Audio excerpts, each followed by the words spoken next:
नमस्कार, आप देख रहे हैं IBC 24। मैं हूं आप सभी के साथ रचना नितेश। मध्य प्रदेश की खबरों के इस बुलेटिन में आप सभी का बहुत बहुत स्वागत है। मध्य प्रदेश में कोरोना की दूसरी लहर से लड़ाई जारी है। कोरोना कर्फ्यू के सुपरिणाम भी अब देखने को मिल रहे हैं। जो पॉजिटिविटी रेट 25% थी, वो अब करीब 23% पर आ पहुंची है। सीएम शिवराज ने कहा कि माइक्रो कंटेनमेंट जोन पर काम जारी है। इसके साथ ही ऑक्सीजन की कमी को लेकर भी व्यवस्थाएं लगातार की जा रही हैं। कोविड मरीजों के लिए बीना में 1000 बेड का अस्पताल भी बनाया जा रहा है। हम मरीजों का इलाज करने के लिए 1000 बिस्तर का अस्पताल आगा सौद बीना रिफाइनरी में ही बना रहे हैं।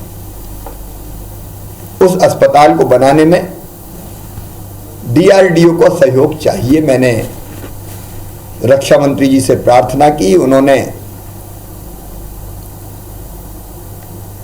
हमें वचन दिया कि DRDO इस पर पूरा सहयोग करेगा। जिन शहरों में, गांवों में हॉट स्पॉट है, जहां ज्यादा प्रकरण आ रहे हैं, हम माइक्रो कंटेनमेंट एरिया बनाएंगे, माइक्रो कंटेनमेंट जोन बनाएंगे और वहां से संक्रमण फैल ना पाए, इसके लिए वहीं कंटेन कर देंगे। कल इंदौर से जामनगर भेजने का प्रयोग हुआ था, लेकिन आज मैंने अमित जी से आग्रह किया कि भोपाल और ग्वालियर से भी ये खाली टैंकर नगर भेज पाए तो ऑक्सीजन लाने के लिए टैंकरों के आने जाने का वक्त बच जाएगा। गृह मंत्री जी को मैं धन्यवाद देता हूं, उन्होंने तत्काल कार्रवाई की। कोरोना कर्फ्यू के सुपरिणाम अब सामने आने लगे हैं। मध्य प्रदेश की पॉजिटिविटी रेट, कोरोना के हालातों और उसे लेकर की जा रही व्यवस्थाओं पर सीएम शिवराज सिंह चौहान जनता के नाम कुछ संदेश दे रहे हैं। आइए आपको सुनवाते हैं। प्रिय बहनों और भाइयों, बेटे और बेटियों, हम सब मिलकर कोरोना के खिलाफ युद्ध लड़ रहे हैं। राहत की बात यह है कि अब लगातार पॉजिटिविटी रेट कम होता चला जा रहा है। 22 अप्रैल को पॉजिटिविटी रेट जहां 24.29% था, ये घटते घटते आज 25 अप्रैल को 23.01% हो गया। एक और राहत की बात है कि अब जहां संक्रमित होने वाले भाई और बहनों की संख्या लगभग स्थिर है, 13,000 के आसपास बनी हुई है, वहीं स्वस्थ होकर घर जाने वाले भाई और बहनों की संख्या तेजी से बढ़ी है।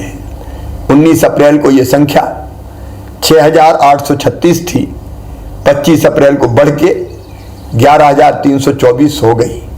लगातार स्वस्थ होने वालों की संख्या बढ़ रही है, रिकवरी रेट हमारा बढ़ता चला जा रहा है, लेकिन अभी लंबी लड़ाई बाकी है।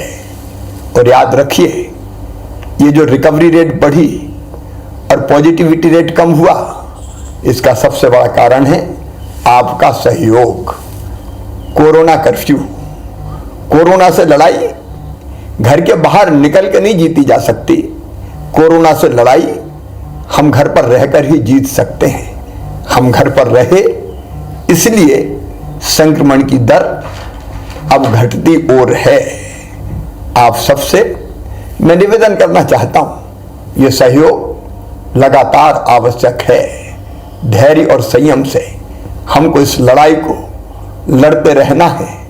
मेरी प्रार्थना है कि हमारे गांव में अगर किसी मोहल्ले में, कुछ घरों में संक्रमण है तो एक माइक्रो कंटेनमेंट एरिया बना दीजिए। उस इलाके को अलग करके वहां रहने वाले भाई बहनों की आवश्यकता हम घरों में पूरी कर देंगे, लेकिन वो वहां से बाहर ना निकले, ताकि संक्रमण को फैलने से हम रोक सकें। अगर हमारे शहर में, किसी कॉलोनी में, किसी मोहल्ले में संक्रमित भाइयों और बहनों की संख्या ज़्यादा है, तो वहाँ माइक्रो कंटेनमेंट एरिया बना के, मतलब उतने इलाके को कंटेन करके हम संक्रमण को बाहर फैलने से रोक दें। ये सहयोग अत्यंत आवश्यक है और इसलिए माइक्रो कंटेनमेंट एरिया बनाने की नीति भी इस लड़ाई में हमने सम्मिलित की है। मेरे प्रिय बहनों और भाइयों, जब हमारा कोई परिजन संक्रमित होता है तो मन में तकलीफ और व्यथा होना बहुत स्वाभाविक है। लेकिन कई बार यह देखा गया है कि बड़ी संख्या में पॉजिटिव पेशेंट के साथ परिजन अस्पताल आते हैं। मैं आपसे निवेदन करना चाहता हूं, इसके कारण एक और आप स्वयं संक्रमित हो जाते हैं तो आप खुद का भी नुकसान करते हैं, और आप संक्रमित हो गए तो फिर आपके परिजन की देखभाल कौन करेगा। और इसलिए मैं निवेदन करना चाहता हूं कि किसी का आना परिजन के साथ आवश्यक है तो कोरोना गाइडलाइन का पालन करते हुए आए, ज्यादा संख्या में लोग बिल्कुल ना आए, और अस्पताल में तो संक्रमित को भर्ती करवाने के बाद वार्ड में कतई ना जाएं, बिल्कुल ना जाएं। आप अगर कोरोना पॉजिटिव पेशेंट्स के वार्ड में अंदर जाएंगे तो आप स्वयं संक्रमित हो जाएंगे। इससे संकट और बढ़ेगा और गहराएगा। इस समय हमको संक्रमण बढ़ाने में योगदान नहीं करना, संक्रमण रोकने में योगदान करना है। हर संभव प्रयास हम कर रहे हैं व्यवस्थाएं बनाने का। कई बार जब बड़ी संख्या में संक्रमित भाई बहन आते हैं तो व्यवस्थाएं छोटी पड़ने लगती है, तकलीफें स्वाभाविक है, मेरा मन भी बहुत व्यथित होता है। लेकिन इसके बावजूद हम पूरी ताकत से व्यवस्था बनाने में लगे हुए हैं। ऑक्सीजन की आपूर्ति लगातार बनी रहे, बढ़ती रहे, इसका हर संभव प्रयास जारी है। माननीय प्रधानमंत्री जी का, भारत सरकार का इसमें पूरा सहयोग मिल रहा है। अब तो वायुसेना के विमानों से खाली टैंकरों को गंतव्य तक भेजा जा रहा है, जामनगर हो या दूसरे स्थान हो, ताकि वहां पहुंच जाए, जल्दी समय बचे और वहां से भर के फिर बाय रोड आ जाए। रेमडेसिविर इंजेक्शन उपलब्ध कराने के हर संभव प्रयास जारी है। ऑक्सीजन रेल से भी आए, इसकी व्यवस्था भी हमने की है। हम कोशिशों में कोई कमी नहीं छोड़ेंगे, लेकिन इसके बाद भी अगर असुविधा होती है तो मैं क्षमा चाहता हूं। कोई कसर व्यवस्था बनाने में नहीं छोड़ेंगे। हम सब मिलकर लड़ेंगे और इस लड़ाई को जीतेंगे। एक तरफ जहां हम सब मिलकर महामारी से लड़ रहे हैं, वहीं दूसरी तरफ इन कठिनाइयों वाले समय में आपका जहान भी चलता रहे, इसकी कोशिशें भी हम लगातार कर रहे हैं। मध्य प्रदेश सरकार ने 3 महीने का राशन निःशुल्क देने का फैसला किया है। माननीय प्रधानमंत्री जी ने, भारत सरकार ने भी 2 महीने का राशन मई और जून का निःशुल्क देने का फैसला किया है। निःशुल्क राशन के साथ साथ हमारे जो स्ट्रीट वेंडर है, चाहे वो शहरी हो, फुटपाथ पर सामान बेचने वाले, छोटा मोटा कारोबार करने वाले, या ग्रामीण क्षेत्र के हो, उनके खाते में भी 1000 रुपया डालने का हमने फैसला किया है। जल्दी ही किसानों के खाते में मुख्यमंत्री किसान कल्याण योजना की निधि की एक किस्त भी डाली जाएगी। जनता को राहत देने के हर संभव उपाय हम लगातार करते रहेंगे। अध्यक्ष कमलनाथ शिवराज सरकार पर जमकर बरसे हैं। कमलनाथ ने ट्वीट करते हुए ये लिखा है कि आज जो हालात हैं उसमें कोरोना को हराने के लिए सबसे पहली आवश्यकता टेस्टिंग की है। सरकारी अस्पतालों में भारी भीड़ लगी हुई है, लोग इन्फेक्शन के डर से अब टेस्टिंग भी नहीं करा रहे हैं। कमलनाथ और दिग्विजय सिंह के ट्वीट पर गृह मंत्री नरोत्तम मिश्रा ने यह कहा है कि कांग्रेस के नेता सिर्फ ट्विटर और फेसबुक पर ही सक्रिय नजर आते हैं, जमीन पर नहीं। वो सिर्फ आलोचना करते हैं क्योंकि इसमें मेहनत नहीं लगती, जबकि इस वक्त जरूरत है एकजुट होकर कोरोना के खिलाफ काम करने की। ये सलाह जो कांग्रेस के लोग हमें दे रहे हैं, थोड़ी बहुत राजस्थान में दे दें, छत्तीसगढ़ में दे दें। भाई इतनी सी बात नहीं समझ रहे हैं कि ये आपदा राष्ट्रीय है, अंतर्राष्ट्रीय है। इसको मध्य प्रदेश में राजनीतिक नजरिए और चश्मे से न देखें। आओ मिलजुल के काम करें। काम करना नहीं है, सिर्फ आलोचना करना है, पीड़ादायी है। इधर पश्चिम बंगाल चुनाव से लौटने के बाद एमपी के गृह मंत्री नरोत्तम मिश्रा ने पुलिस मुख्यालय में अधिकारियों के साथ समीक्षा बैठक की। कोरोना के हालातों से निपटने के लिए नरोत्तम मिश्रा और डीजीपी विवेक जौहरी समेत तमाम पुलिस अधिकारियों ने एक रणनीति बनाई है। गृह मंत्री नरोत्तम मिश्रा ने बताया कि कोरोना की वजह से पुलिस के सैकड़ों जवानों की जान गई है, ये कुर्बानी याद रखी जाएगी। तो वहीं रेमडेसिविर की कालाबाजारी पर गृह मंत्री ने कहा कि अब तक भोपाल और इंदौर में 11 मामले दर्ज किए जा चुके हैं, इनके खिलाफ रासुका भी लगाई जाएगी। तो वहीं मध्य प्रदेश में ऑक्सीजन की किल्लत पर नरोत्तम मिश्रा ने कहा कि 2 से 3 दिन के अंदर ही सब कुछ ठीक कर दिया जाएगा। ऑक्सीजन की कालाबाजारी करने वालों के खिलाफ कार्रवाई करने के लिए पुलिस ने टास्क फोर्स भी बनाया है। हमारे जाबाज सैनिक जो काम कर रहे हैं उसमें खुद वो 1850 से अधिक होमगार्ड के, पुलिस के ये संक्रमित हो गए। हमारे जवान अधिकारी काल कबलित भी हुए। सभी लोग ड्यूटी पर काम करते करते हुए। पश्चिम बंगाल में चुनाव प्रचार में उमड़ी भीड़ मध्य प्रदेश के लिए खतरा बन सकती है। पश्चिम बंगाल में आए तीसरे म्यूटेंट के चलते वहां प्रचार करने गए नेता मध्य प्रदेश में वापस आकर इसके कैरियर हो सकते हैं। वहीं बीते दिनों देश में कोरोना का एक और नया रूप सामने आया है। इसे कोरोना का ट्रिपल म्यूटेंट वेरिएंट नाम भी दिया गया है। महाराष्ट्र, दिल्ली और बंगाल में ट्रिपल म्यूटेंट से संक्रमित कुछ मामले सामने भी आए हैं। वहीं शुरुआती जांच में यह माना जा रहा है कि इसमें पाया जाने वाला जेनेटिक वेरिएंट ज्यादा चालाक और ये उन लोगों के शरीर पर भी हमला कर सकता है जिनके शरीर में पहले ही एंटीबॉडी बन चुकी है। तो वहीं कांग्रेस ने बंगाल से मध्य प्रदेश में वापस आने वाले नेताओं की जांच करने और उन्हें क्वारंटाइन कराने की मांग रखी है। वहीं गृह मंत्री नरोत्तम मिश्रा ने कहा है कि प्रदेश सरकार हर म्यूटेंट से निपटने के लिए तैयार है।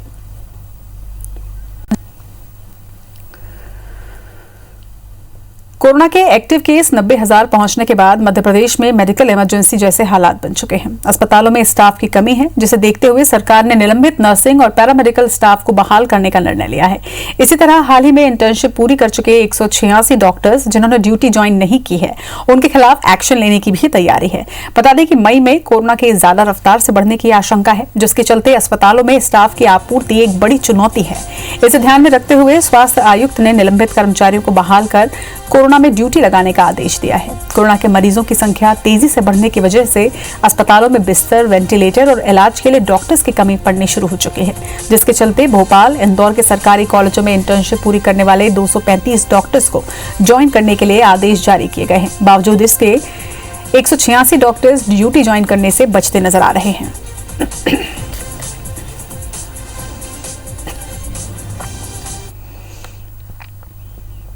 राजधानी भोपाल में कोरोना संक्रमण के एक्टिव केसों की संख्या बढ़ने के साथ ही लगातार बिस्तरों की संख्या भी बढ़ाई जा रही है और अब भोपाल रेलवे स्टेशन पर भी आइसोलेशन की सुविधा शुरू की गई है। भोपाल रेलवे स्टेशन के प्लेटफॉर्म नंबर 6 पर आइसोलेशन कोच बनाए गए हैं, जहां ऐसे संक्रमितों के लिए इलाज की व्यवस्था की गई जिनमें संक्रमण के कम लक्षण हैं या फिर जो बिना लक्षण वाले हैं। इन कोचों का निरीक्षण चिकित्सा शिक्षा मंत्री विश्वास सारंग ने किया।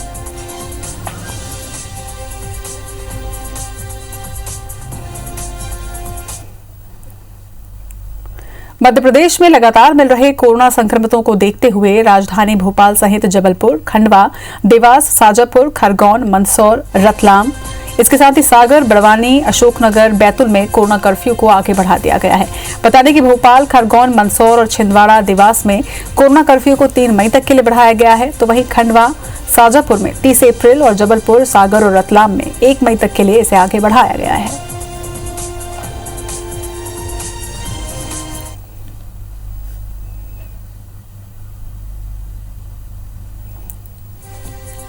तो जिस तरीके से मध्य प्रदेश में तेजी से संक्रमण फैल रहा है, इसे देखते हुए प्रदेश में कोरोना कर्फ्यू की अवधि को आगे बढ़ाया गया है। आपको बता दें कि एमपी के 12 जिलों में कोरोना कर्फ्यू की अवधि को आगे बढ़ाया गया है। इनमें भोपाल में 3 मई तक के लिए कोरोना कर्फ्यू को आगे बढ़ाया गया, तो इसके साथ ही दूसरे जिलों में भी कोरोना कर्फ्यू की अवधि को आगे बढ़ा दिया गया है। खरगोन, मंदसौर, छिंदवाड़ा, देवास में लॉकडाउन को आगे बढ़ाया गया है, तो इसके साथ ही और भी कई जिलों में इसे आगे बढ़ाया गया।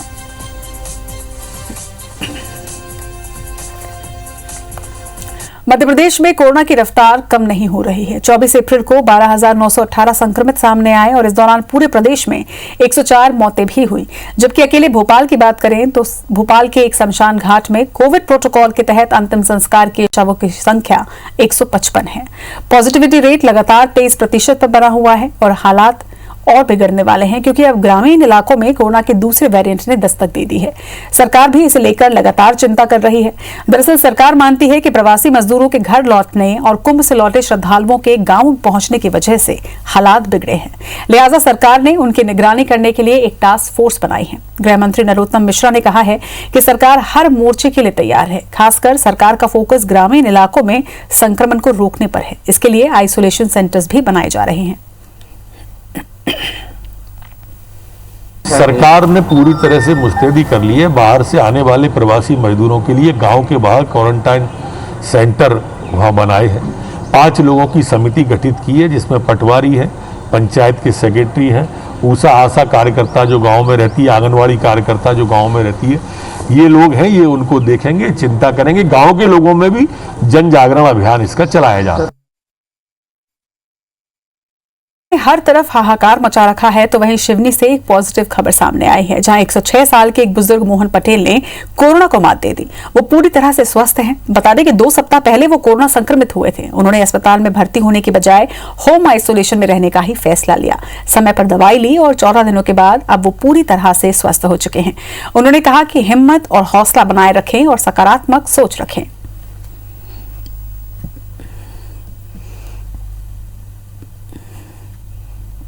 हिम्मत रखो और सब घबराओ मत। हाँ। और सब ठीक हो जाओ। कोई तो घबराने की काम नहीं है गाँव वालों में। बस मेरी यही आप लोगों से आशीर्वाद है। चंबल अंचल में एक बार फिर डकैत गिरोह ने दस्तक दी है। ग्वालियर और चंबल अंचल लंबे समय से डकैतों से आजाद था, लेकिन 60,000 का इनामी डकैत गुड्डा गुर्जर पुलिस के लिए एक सिरदर्द बना हुआ है। रामपुर थाना इलाके के जंगलों से डकैतों ने 64 बकरियों और 3 युवकों का अपहरण कर लिया। दरअसल जंगल में बकरी चराने के लिए गए पिता पुत्र और चचेरे भाई को 6 हथियारबंद डकैतों ने बंधक बना लिया है। वहीं पुलिस ने डकैतों के खिलाफ मामला दर्ज कर चरवाहे और डकैतों की तलाश शुरू कर दी है, मगर पुलिस अब तक डकैत गिरोह के किसी भी सदस्य की गिरफ्तारी नहीं कर पाई। पुलिस लगातार जंगलों में तलाशी अभियान जरूर चला रही है।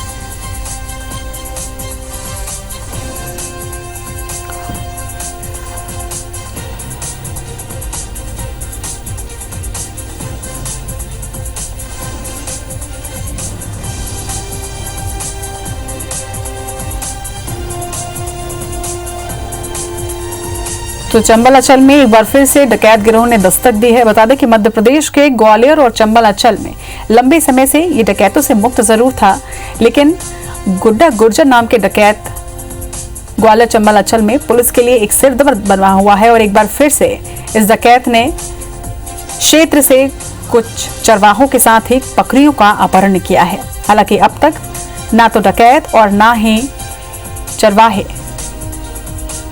पुलिस की गिरफ्त में पहुंचे हैं। इंदौर में राधा स्वामी सत्संग के बाद अब भोपाल में भी 1000 बेड वाला कोविड केयर सेंटर बनाया जा रहा है। ये मोतीलाल नेहरू स्टेडियम में तैयार हो रहा है।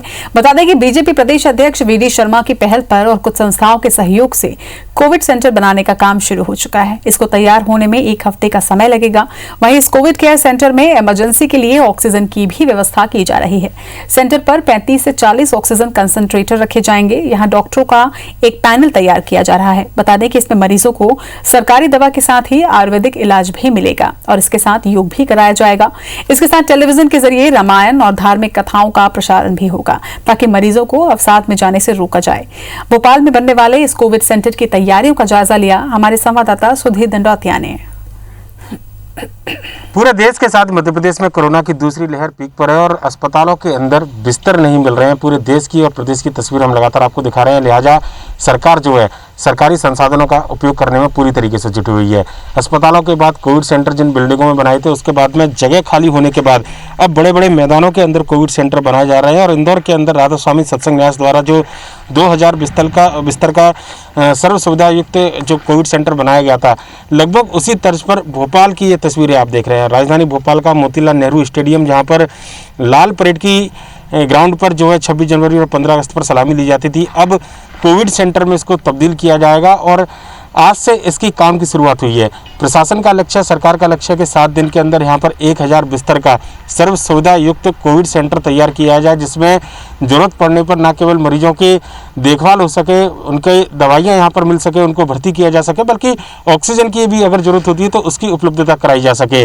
लिहाजा युद्ध स्तर पर यहाँ पर काम की शुरुआत हो चुकी है और आप देखेंगे कि बड़े जो प्रोमाइसेस है उसको कवर करने के साथ में यहाँ पर पूरा एक अस्थायी तौर पर कोविड सेंटर का निर्माण प्रदेश सरकार के द्वारा किया जा रहा है। सरकार की कोशिश है कि 7 दिन के अंदर एक कोविड सेंटर शुरू किया जाएगा और इंदौर की तर्ज पर राधा स्वामी सत्संग न्यास की तरह ही लगभग सभी सुविधा से लैस ये कोविड सेंटर होगा। और आने वाले समय में जो अनुमान सरकार लगा रही है कि हो सकता है कि मरीजों की संख्या में इजाफा हो, लिहाजा ऐसे कोविड सेंटर जो है प्रदेश के दूसरे हिस्सों में ही बनाए जाएंगे। कैमरामैन अमरीश के साथ सुधीर दंडोतिया, IBC 24 भोपाल। इसी के साथ इस बुलेटिन में फिलहाल इतना ही। नमस्कार।